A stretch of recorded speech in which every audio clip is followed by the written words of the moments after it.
Hey everyone, it's Guido from QCITS.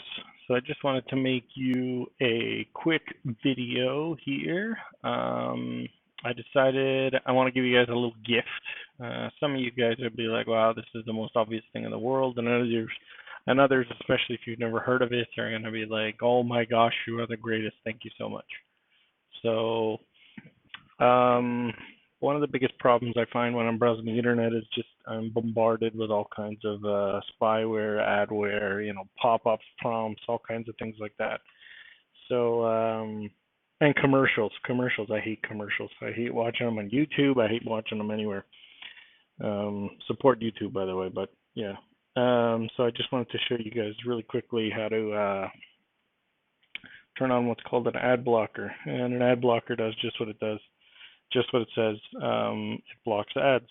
It also blocks some malware and it blocks some tracking for you. So the one that I use is ABP, which is AdBlock Plus. So just go to Google and type in ABP. I'm using Chrome.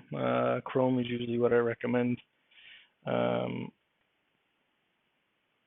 to most people for when they're browsing the web. It's just the fastest browser. With the exception of if you're using the Mac, Safari tends to have some nice features that aren't available with any other browser.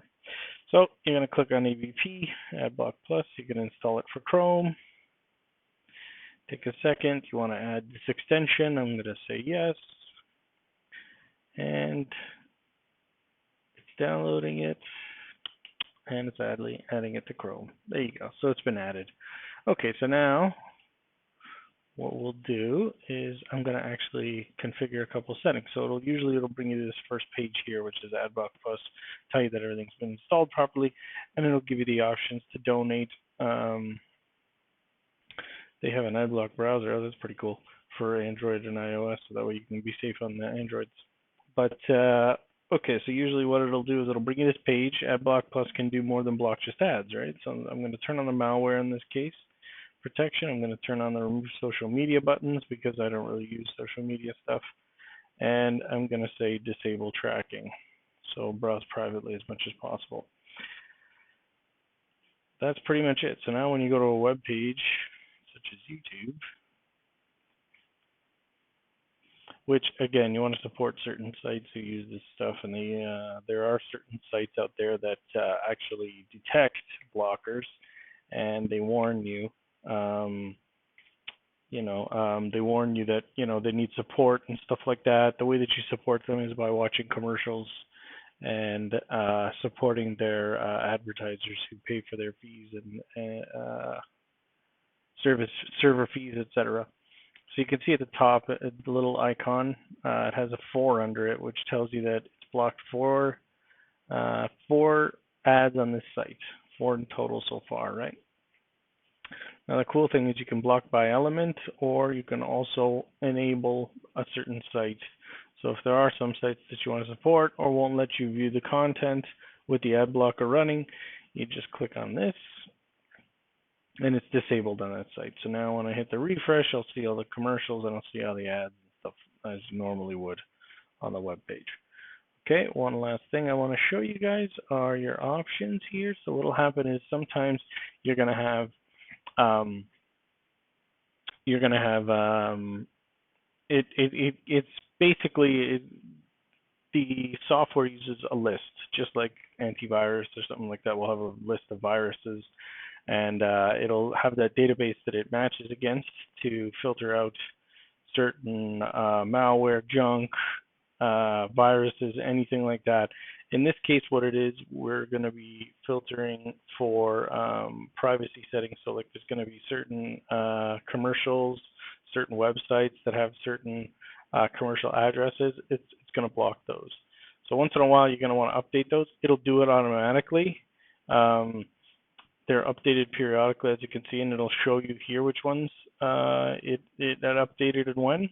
The other thing that you can add on, which is experimental right now, well, not experimental, they've actually released it, but it may not get all the sites because you actually have to request through the company if you want certain sites to be blocked. So they have some that have been whitelisted and blacklisted.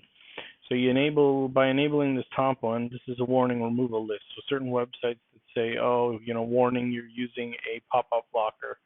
To browse this site, disable it, or support us, please. It'll say something like that, right?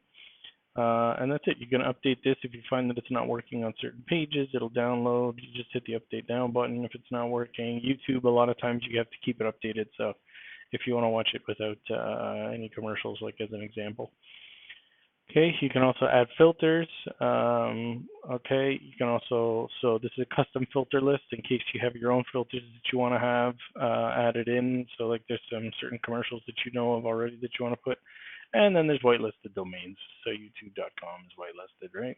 Disables the domains. This is where it actually stores a list of the sites that you want to whitelist or allow anything on. So you can see I added YouTube already, so it added it automatically to the whitelist. If I go back in here and I re-enable it and I go in here, it's gone from the list, as you can see. So that's it. So I hope you guys enjoyed this. You found this useful. Let me know if there's anything else you guys would like to see, and I'll try to make a video for it. Again, just keep in mind that a lot of sites out there, they get support from you through their advertising and their partners who they advertise through. So yeah, this is Guido for QCITS. I hope you found this video useful, helpful. Let me know if there's anything else you guys want to see, and guys and girls want to see, and I will go ahead and make it for you. Thanks, everyone. Have a good day.